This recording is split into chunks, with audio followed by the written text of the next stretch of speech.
dilakukan oleh para pemain dari Mitra Kukar melalui Nemanja Obrich. Pelanggaran tadi dilakukan oleh Jimmy Suparno terhadap Nemanja Obrich. Ya, musim ini Nemanja Obrich menjadi salah satu kekuatan utama di lini tengah dari Mitra Kukar. Dia berduet bersama dengan Ahmad Bustomi di sentral si gelandang kanan oleh Simon McManamy. Pelanggaran tadi Ahmad Bustomi. Kembali Jimmy Suparno. Kita lihat bagaimana Jimmy Suparno lagi-lagi tidak memberikan kesempatan kepada Ahmad Bustomi ataupun juga Nemanja Obrich untuk bisa mendekati daerah kotak penalti. Nemanja Obrich, wow, sebuah tendangan masih bisa diamankan dari Khairul Huda. Masih terjadi perebutan bola dalam kotak penalti. Ada pelanggaran Ahmad Bustomi. Gelandang yang juga sempat direbutkan oleh sejumlah klub di awal musim ini karena memang penampilannya yang sangat baik musim lalu. Kita saksikan tendangan keras dari Nemanja Obrich. Bisa diamankan oleh Khairul Huda. Handball tampaknya. Akhir Mitra Kukar ketika mereka menyerah dari Persibo Balikpapan, ketika itu memang Marcus Ben mengalami masalah dengan saluran pernafasan ya, sehingga tidak ditampilkan, dan sekarang ditampilkan oleh pelatih Simon McManamy tapi hanya bermain selama kurang lebih 9 menit dan ia digantikan oleh Sakti Sinaga. Ya. Ini untuk pertama kalinya Mitra Kukar bermain dengan dua penyerang. Lamongan sepertinya memang ada instruksi untuk bermain dengan umpan-umpan silang. Ya, ini juga mungkin pelatih Miroslav Janu sudah mengamati permainan dari Mitra Kukar. Koordinasi di lini pertahanan masih belum terlalu rapi karena pemain-pemain yang ada di situ juga belum terlalu lama bermain. Hamka Hamzah, lalu ada Isnan Ali, Pierre Yanka, dan Seiji Kaneko yang Oleh Gustavo Lopez kembali mencip bola.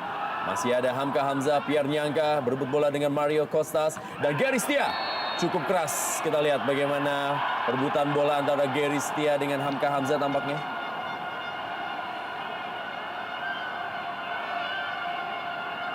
Oh, ternyata dengan Seiji Kaneko. Ya, pemain asal Jepang berusia 31 tahun yang sebelumnya bermain untuk Tampines Rovers di Liga Singapura. Ya, berusaha melakukan blocking dengan cara yang kaki ya. Ya, cara yang cukup berbahaya kepada Gary Setiadi Nugraha. Nemanja Obrich.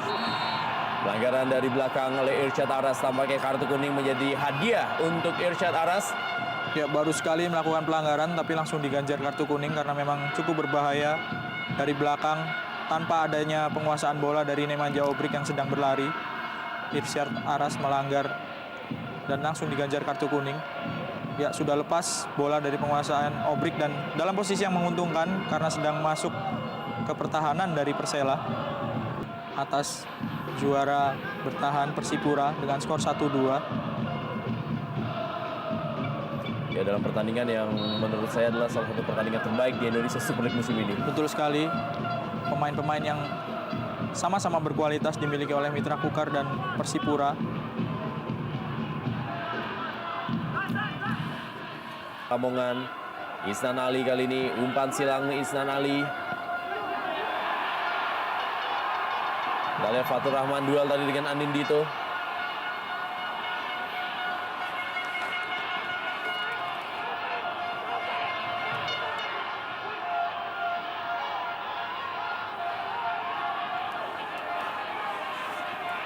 Ya, kita lihat perebutan bola. Arif Suyono Bukan karena tidak tampil baik, tapi karena mengalami betul cedera. sekali, sama-sama menderita cedera.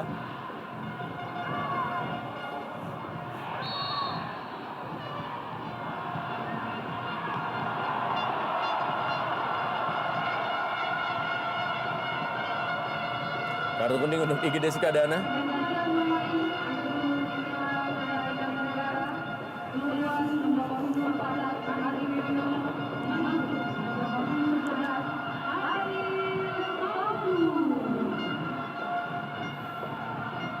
Ya, Fadil Sausu tampaknya dimasukkan. Pemain yang memang dalam 3 atau 2 partai terakhir menjadi starter dari tim Mitra Kukar. Di saat memang Arif Suyono mengalami cedera, memberikan reward dan punishment untuk para wasit yang bertugas untuk bisa meningkatkan kriteria korps baju hitam ini.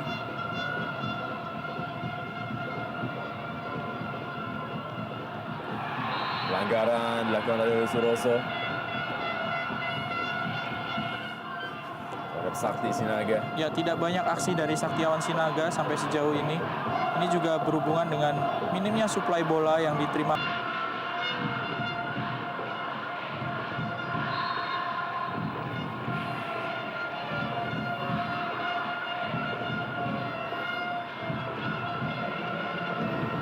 Kita lihat duel tadi antara Nemanja Obrich dan juga Zainal Arifin.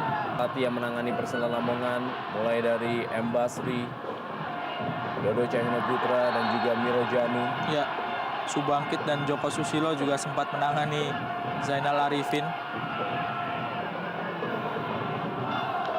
Lihat duel antara Jimmy Suparno dan juga Anindito.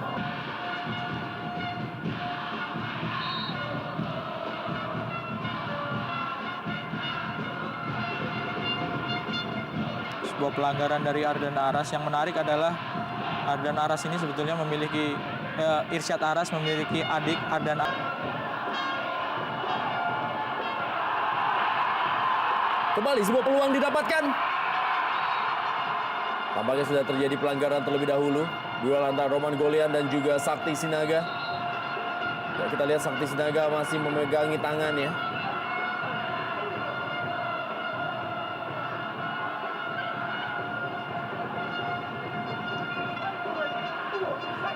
Kita lihat bagaimana perebutan bola yang terjadi di dalam kotak penalti antara Sakti Sinaga dan juga Roman Golian. Ya, terkena sepakan dari Hamka Hamzah. Betul sekali. Sebuah peluang dan kemelut terjadi. Tendangan dari Hamka Hamzah mengenai tangan dari Saktiawan. Pelanggaran tadi dilakukan oleh Roman Golian.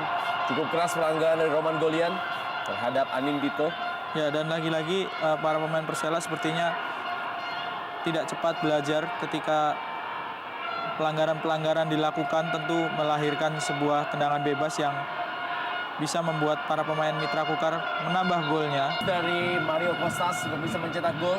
Ya, ada kesalahan komunikasi antara Hamka Hamzah dan penjaga gawang Joy Sorongan tadi, sehingga hampir saja Mario Kostas mencetak gol.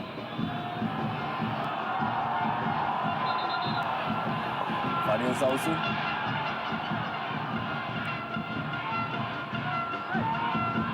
Kita lihat Fadil Sausu menarik celana dari Zainal Arifin.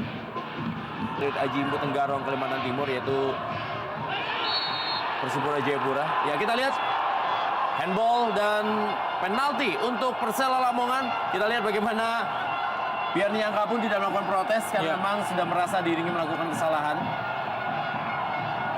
Ya, sebuah kesalahan yang benar-benar tidak perlu karena ya terkena tangan, dan ini sebuah kesalahan yang sebetulnya tidak perlu terjadi kalau saja Pierre Nyangka bisa lebih tenang dalam melakukan intercept. Ya, dan juga Persib Bandung, dan kita akan saksikan kali ini ternyata adalah Gustavo Lopez yang akan mengambil tendangan penalti. Kita akan lihat bagaimana Gustavo Lopez 1-1. Mitra Kukar menghadapi Persela Lamongan, tapi tampaknya harus diulang. Ya, ini kejadian yang sangat-sangat sering terjadi. Marcio Sosa di kubu Arema juga sempat mengalami kejadian seperti ini. Ketika tendangan penalti dilakukan, sudah banyak pemain lain kecuali masuk ke dalam kotak penalti. Sebuah cukup cermat diambil oleh wasit. Ini yang harus dipelajari oleh pemain-pemain yang berlaga di Indonesia, Rendra. Harus diulang tendangan penalti dari Gustavo Lopez. Ini akan semakin membuat deg-degan El Amania yang menyaksikan pertandingan di Stadion Aji Imbu ataupun juga yang menyaksikan di Lamongan ataupun juga dimanapun berada para pendukung dari Persela Lamongan, karena penalti dari Gustavo Lopez harus diulang. Kita akan lihat berhasilkan kembali Gustavo Lopez melewati fase yang sangat berat ini, dan kita lihat ada Gustavo Lopez yang kali ini gagal. Inilah dia yang terjadi dalam drama sepak bola Indonesia.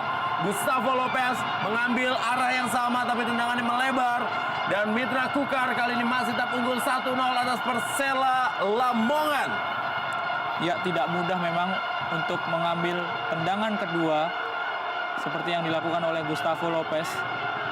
Arahnya sama dan Kalau saja dia mengulangi tendangan pertamanya, Penyamakan kedudukan setelah penalti yang gagal dari Gustavo Lopez. Fatur Rahman.